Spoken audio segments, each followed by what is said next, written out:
10,999 मध्ये उज्जैन महाकाल, खाटू श्याम, सालासर बालाजी, पुष्कर आणखी पूर्ण 8 तीर्थक्षेत्रांचं दर्शन, ते सुद्धा अमरावतीवरून. विश्वास नसेल बसत तर ही रील शेवटपर्यंत नक्की बघा.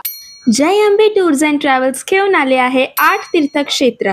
18 ऑगस्ट पासून सुरू होणार आहे श्रावण स्पेशल ऑफर. संपूर्ण प्रवास होणार आरामदायक एसी स्लीपर कोचने. प्रशस्त सीट्स, स्वच्छ वातावरण आणि आरामदायी सफर म्हणजे प्रवासही तितका आनंददायी. संपूर्ण प्रवासादरम्यान चहा, नाश्ता, जेवण आणि मिनरल वॉटरची सोय सुद्धा केली जाईल. राहण्यासाठी 5 व्यक्तींना एक स्वतंत्र रूमची सुविधा दिली जाईल. ओंकारेश्वर, उज्जैन महाकाल, काल भैरव, सिहोर, खाटू श्याम, सावरिया सेठ, सालासर बालाजी आणि पवित्र पुष्कर ब्रह्म मंदिराचं दर्शन घेण्याची सुवर्ण संधी. डिटेल्स करिता लगेच स्क्रीनवर दिलेल्या नंबरवर संपर्क करा किंवा जय अंबे टूर्स अँड ट्रॅव्हल्स ऑफिसला व्हिजिट करा. याचा ऍड्रेस आहे राय अपार्टमेंट, जुनी बस्ती बडनेरा, अमरावती. आणि अमरावतीच्या अशा धमाकेदार अपडेट्ससाठी अमरावती मॉडेल्स ऑफिशियल पेजला नक्की फॉलो करा.